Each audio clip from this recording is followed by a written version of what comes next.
போக மாட்டேன். ஓ அன்பை விட்டு என்றும் நான் செல்ல மாட்டேன். அன்பான தேவ பிள்ளைகளே, beloved God children, எல்லாரும் சந்தோஷமா இருக்கிறீங்களா? are you happy?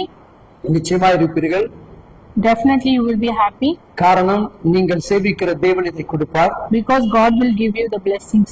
ஏனென்றால் அவர் உலகத்தில் பிறக்கும் போதே உலக ஜனங்களுக்கு சமாதானத்தை கொடுத்தவர். Because God has given you blessings when he was born. உங்களிடத்தில் இருக்கும்போது இதை தாண்டி அதிகமான சமாதானத்தை கொடுப்பார். God will give you more than that.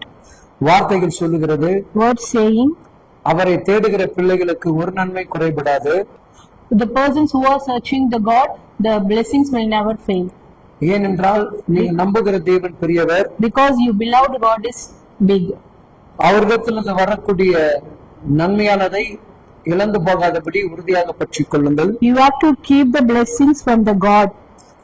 ஒருவேளை தேவன் நமக்கு சரியான புத்திமதி சொல்லும் பொழுது அதை உறுதியாக பற்றிக் கொள்ளுங்கள். We have to keep what God is saying. அந்த புத்திமதியானது உன்னுடைய வாழ்வை உயர்த்தும். The instruction from the God, it will become your life. நீதிமொழிகள் 4ஆம் அதிகாரத்தில் 13வது வேத வசனம் இவ்விதமாக சொல்லுகிறது, The word saying, புத்தியை உறுதியாக பற்றிக்கொள், அதை விட்டுவிடாதே, அதை காத்துக்கொள், அது உனக்கு ஜீவன். take from hold of the instruction, do not let go, keep her, for she is your life.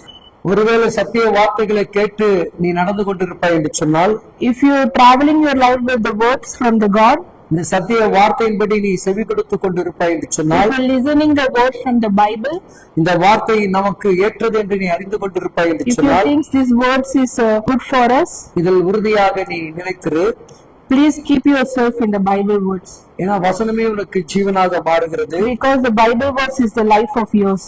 வசனமே உன்னை விடுவிக்கிறதாக காணப்படுகிறது. The Bible words is giving the deliverance from all the evil spirit. இன்றைக்கு இயேசு மேல நீ வைத்திருக்கிற நம்பிக்கை, Today you have your blessings upon the Jesus இன்னைக்கு அதுதான் உனக்கு அற்புதம் செய்ய போகிறது. that going to give the miracles. என் அன்பு மகனே, My beloved children, உன் வாழ்வை தேவன் மேன்மைப்படுத்துவார். God going to make your life very blessing. என் அன்பு மகளே, Beloved daughter, உன் திருமண காரியத்தை தேவன் கைகூடி வர பண்ணுவார். God going to do the marriage life to you. என் தாய் தகப்பனார்களே, Beloved parents, உங்கள் பிள்ளைகளுக்கு நீங்கள் புத்திமதி சொல்லி இருக்கலாம். you given the instruction to your children, ஒருவேளை கேட்காமல் கடந்து போயிருந்திருக்கலாம். but your children doesn't listen your instructions. ஆனா நிச்சயமா ஒரு நாள் அதை உணரக்கூடிய சூழ்நிலை தேவன் ஏற்படுத்துவார். But one day God will make that going to keep your words. ஏன்னா தேவன் அவர்களை சந்திக்கும் போது இது சம்பவிக்கும். When God going to see your daughters, you will do the miracles.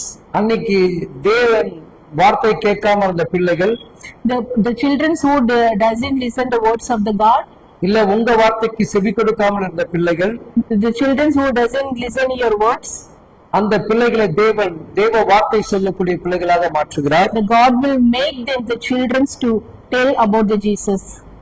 அந்த வார்த்தை அவர்களை பிரசங்கிக்கக்கூடிய பிரசங்கியார்களாக தேவன் மாற்றுகிறார். God will make the children to provide God grace. இப்போ அவர்கள் பலருக்கு புத்திமதி சொல்லக்கூடிய புத்திமானாக தேவன் அவர்களை மாற்றுகிறார். God will make them to tell about the Christ of Jesus. இன்றைக்கு தேவன் அதைதான் நம்முடைய பிள்ளைகளுக்கு அவர் செய்து கொடுப்பார். God going to do the same things to our children. ஒருவேளை நீங்கள் தேவ வார்த்தைகளை விசுவாசிக்கிறபடினால், If you believe in the word of the God, இந்த வார்த்தையானது உங்க பிள்ளைகளை ஆரோக்கியமுள்ள பிள்ளைகளாக மாற்றும். the God will change your daughter's life to truth. ஏன்னா அதில நீங்கள் 10வது வசனங்கள் இவ்விதமாக சொல்லுகிறது, The God was saying like that, என் மகனே கேள், என் வார்த்தையை ஏற்றுக்கொள், அப்பொழுது உன் ஆயுசு வருஷங்கள் அதிகமாக்கும். Hear my son and receive my saying, and the years of your life will be many. கவனித்து பார்த்தீர்களா? Did you listen? தேவ வார்த்தை கேட்டால் If you listen the word of God, ஜீவன் உண்டு, you have to live the lifelong.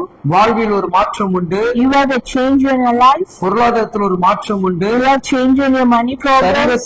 சரீரத்துக்குள் ஒரு மாற்றம் உண்டு, You have a change in your body.